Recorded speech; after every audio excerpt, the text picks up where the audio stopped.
Okay, so welcome to the final video in week 1, which is on thinking like a linguist. So basically, what we've learned just now about the scientific method in the video prior, we're going to apply to linguistics. And so let's start with a little recap, just to frame that.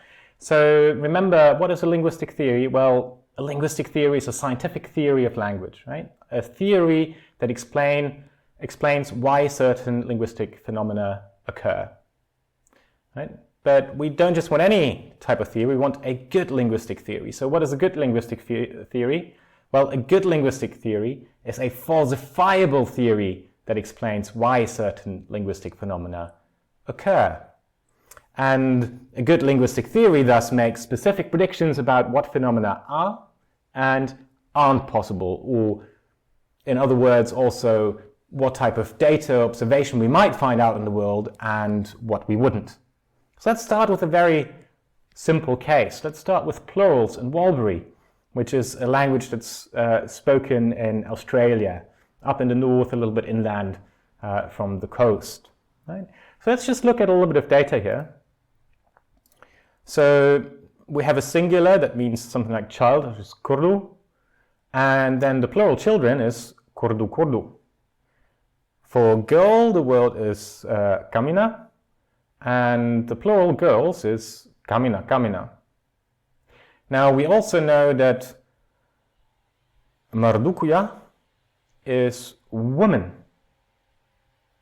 So at this point, we don't know anything else, right? We went out, we collected some data, this is what we found. And we start by asking a question. So our question is, well, how are plurals formed in Walpiri?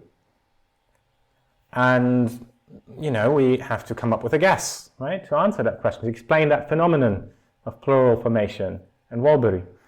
So let's make a guess here, and we say that speakers reduplicate the singular form to indicate the plural, right? You probably already guessed that. Kurdu, kurdu, kurdu, kamina, kamina, kamina.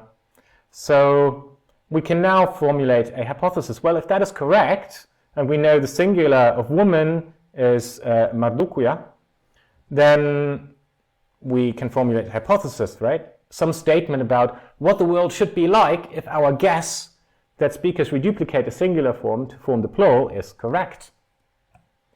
So our hypothesis would be the plural of mardukuya is mardukuya, mardukuya. And what should we do now? Well, we go and we find a speaker of Warlpiri and we ask them, hey, what's the plural of woman in your language? And if you go and you do that, then they will tell you, why, of course, it's mardukuya, mardukuya. And that confirms, so in that case, nature, or whatever you call it, that observation, right, the linguistic data, confirms with your prediction. Right? It does not disagree, so, you know, your theory lives for another day. Okay? So let's look at a little bit more data, right? We've kept that very simple. Let's look at a couple of languages. So, you know, you're all familiar with English, I presume. Otherwise, well done for getting this far. In English, with some exceptions, right? Notable exceptions like child, children, person, people, which is a very interesting case, right? People is actually not related to person. There is a proper plural, which is persons, of course, but it's semantically restricted in some other way. So in any case, with, you know, a couple of exceptions, plural forms in English are basically the same shape as the singular form. They just have an added sibilant sound, so an S-type sound at the end of it. So girl, girls, boy, boys, motorcycle, motorcycles, I don't know, mother, mothers, right? And so on.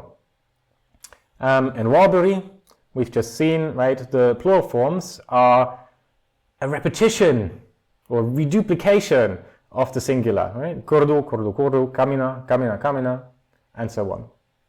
Here I give you something from another language. Ngiti is a Nilo-Saharan language spoken in the Democratic Republic of the Congo, right? And the plural forms there are the singular forms. This is a tone language, has high, low tone, and midtones as well. is a tone language, and what you do is you replace the tones on the last two syllables or the last two vowels with a high tone, right? They might have been low, they might have been mid, but you just put a high tone on there. That's what makes the plural. So something like kama becomes kama, and malimo becomes malimo. And that's how you make the plural, right? Chief, chiefs, teacher, teachers. Okay? So in all of these, there's some commonality that we can observe. And so, let's make a guess based on that. And actually, let's entertain two different types of guesses this time to make it a little bit more interesting. Okay? So on the one hand, we'll develop a scientific theory, a linguistic theory that we'll call a generative theory. And so our guess here is going to be that the speaker-hearer memorizes only the singular form of a word. And then they have knowledge of the rule of correspondence between singulars and plurals. With the knowledge of that rule, they are able to generate the plural form from the singular. Now, a different guess and a different theory that some people also entertain and or have entertained for a long time is what we might call a memorization type theory. Right? So we might simply say a speaker-hearer just memorizes the entire form for both the singular and the plural nouns. Right? So a speaker of Walpiri remembers that kordo is boy and kordo is boys. Right? No particular other relation other than the meaning-wise relation there. Right? Could be anything. So let's think a little bit about the claims, and then based on those claims we can think about the implications that those theories make. So what do they really claim about the knowledge of the speaker, or what, in other words, is in the speaker's mind? Well, the generative theory basically claims that you store a list of sound meaning pairs, right? So you store in your mind that this whatever thing sounds like dog, right, symbolizes a dog. These sounds for cat symbolize a cat, for girl, a girl.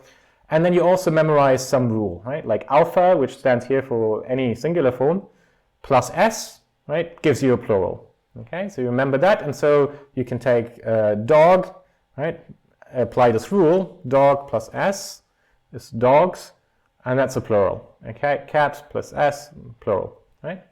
Warlpiri speakers, right, something very similar in the mind. In terms of that mapping, of course, the sounds of these will be different. But then they just apply a different rule, right? So it's not alpha plus s, it's alpha plus alpha makes a plural. Okay, so to get the plural in a Walpiri grammar with English-type sounds, right, of dog will be dog, dog, right? Cat, cat, girl, girl, and so on. So they need to remember relatively little. Right? In the memorization type theory, basically what we're saying is, well, they have more stuff memorized, right? So they have stored in their mind, right, that dog maps to a single dog, cat to a single cat, girl to a single girl, boy to a single boy, and so on. Dogs with the S, right, maps to the idea of several dogs, cats to several cats, girls to several girls, and so on. And exactly the same for Walpiri, right? It just happens that the shape is different, but that doesn't matter for the memorization, right? I remember that dog is a single dog, and dog, dog is a plurality of dogs, and cat is a cat, and cat, cat is several cats, right? So far, so good, right? This is what these theories claim. So what are the implications of those claims about the state of the speaker's mind? So the generative theory implies that if we give a made-up word, right, a word that they haven't known yet, therefore they couldn't have memorized it, to an English speaker, they will know what the plural form is because they have a rule where they can productively form that, right? So if they've only ever seen the singular, they will know what the plural is. And similarly, if we give a made-up word to a Walpiri speaker, they will know that the plural is a dereplicated form of it. Conversely, right, different predictions are made by the memorization theory, and this is where model comparison is very interesting, right? So often we deal with different theories, some might be correct, some wrong, and so we have to think about where do the predictions go apart, and then we can hopefully find an experiment or something that tells us which of them works better, right? So if we, under the memorization theory, if that was correct, if that's how the world is, if we give a made-up word to an English speaker, well, they can't possibly know the plural of it, right? They will only know the plural once they've at least heard it once. And similarly, if we give a made-up word to a Warlpiri speaker, they won't know the plural form of it, right? So there's a very simple way, actually, of putting this to the test. And so let's do a little experiment together, right? Let's see if you, as someone who speaks English, whether it's your first language or second language, whether you know the rule or whether you've just memorized. Okay? So this is a wug. Now there is another one. There are two of them. There are two, and this is your turn. Well, you're quite right. There are two wugs. Right? So we put the plural form on there. And not only that, do you remember that early on I told you that one of Z, and you need that after sounds like b, d, g at the end, for example. Well, actually, you know that you need the Z-type sound here, right? You haven't said wugs, you said wugs. Okay, so that, in essence, right, shows that an English speaker must know that rule, that they can't have just memorized these things. And this type of testing, which we call wug testing, and it's actually the name for these creatures that were invented by Joan Berkel-Gleason, was invented by Jean in 1958, where she did a study on the knowledge that children had about word formation. Right? So she was interested whether children start out by just memorizing the forms. Right? We're pretty sure already that adults know, the productive rules, but not at what stage children figure them out. And so, she thought, well, if I apply this methodology, I can find that out, right? Do they memorize or do they generate already? And she found that, children from very, very early on, pretty much as soon as they start learning the plurals, actually they're learning the rule.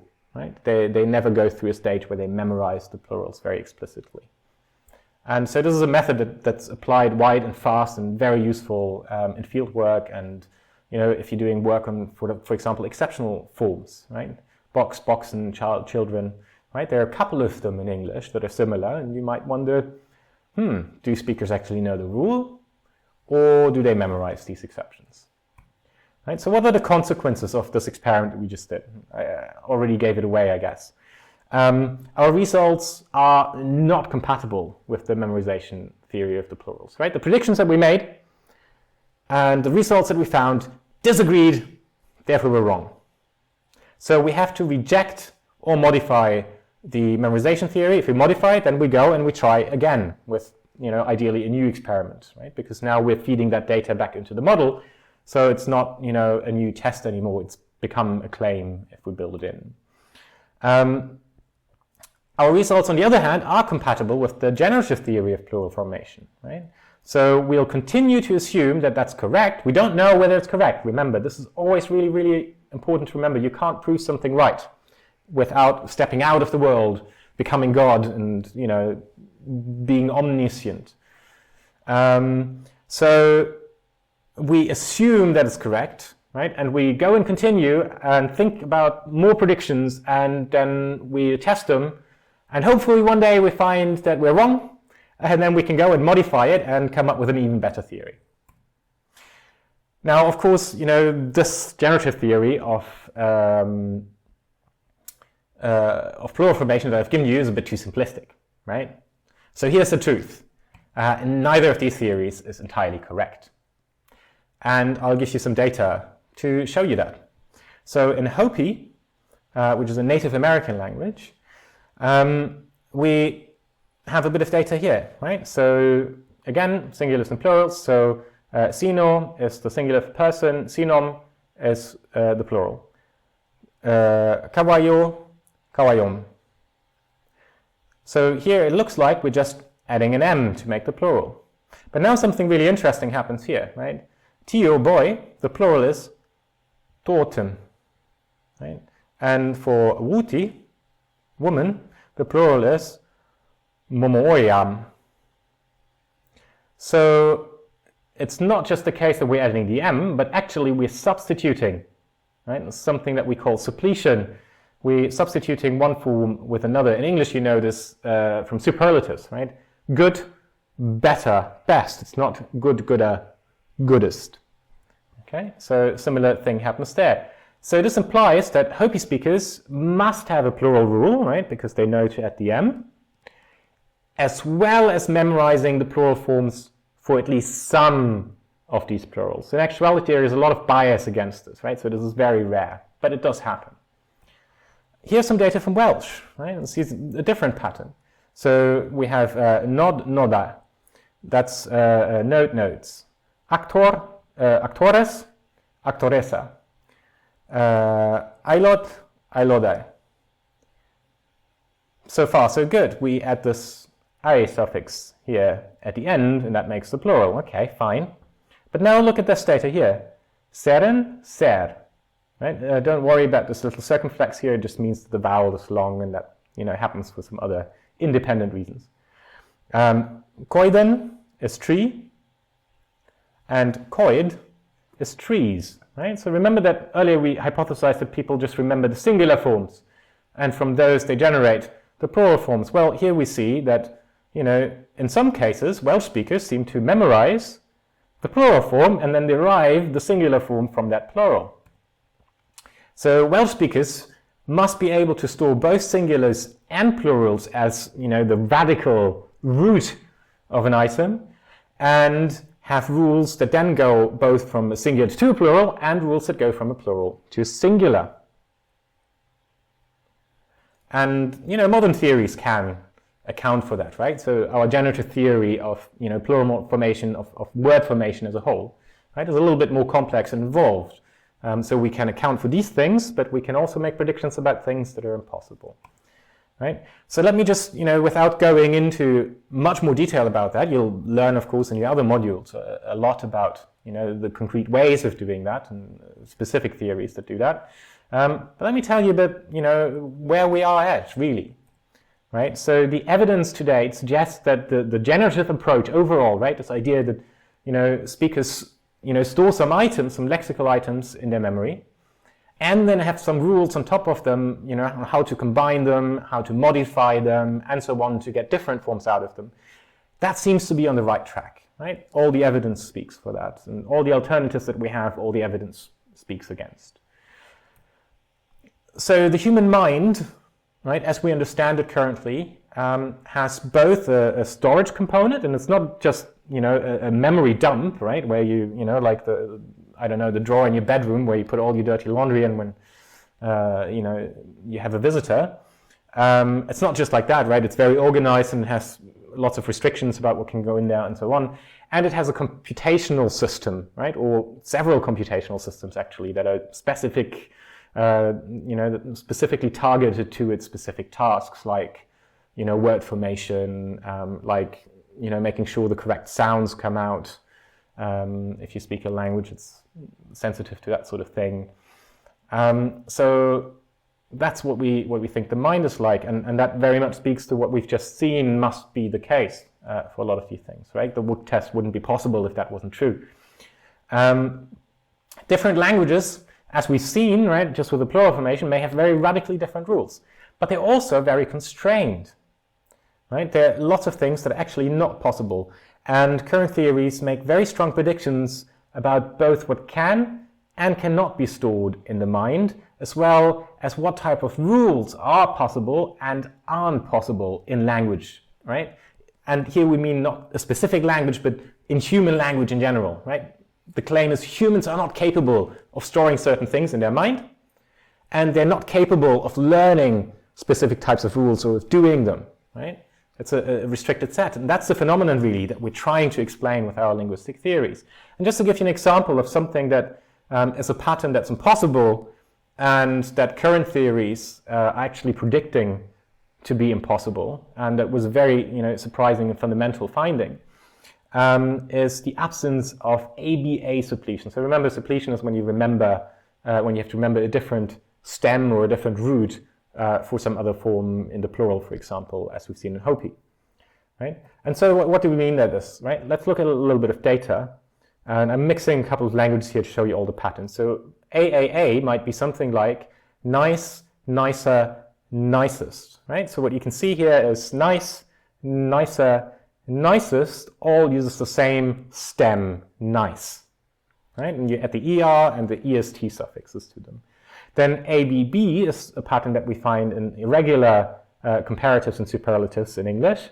Right? So example in good, better, and best, and we'll just ignore the fact of what happens to this T here for now. When you get later into phonology, you'll learn how we fix that. That there is this bear with a variable T, right, that is used in the comparative and superlative, but we have the form good that's used elsewhere. And then we have ABC patterns also. We don't find that in English, but we find that, for example, in Latin, right? So the same as in English good, better, best, right? There is bonus, melior, and optimus, right? So we have different stems, bono, meli, and optim, right? And then they have different suffixes that go on them. And so what would an ABA pattern look like? Well, something like good, better, goodest, right? That would be an ABA pattern. And that's impossible, not just in English, right? This is impossible in every language of the world. And people are very, very keen to look for evidence that ABA is possible, because that would tell them something about the theory that we have. But current theories of morphology predict that ABA is impossible, and people have looked far and wide, and they've tried to argue very hard, and they've done experiments, and it seems for all intents and purposes that humans are not capable of learning these types of ABA patterns indeed. So that is a good theory, and that's something that I'll leave you with for now. And then we'll see you in the tutorials next week for the first time, and then I will see you personally, hopefully, for the first time in the Q&A, where you can ask me all sorts of questions about all the things that we've talked about today, and things that you've read, and whatever comes to your mind in that regard.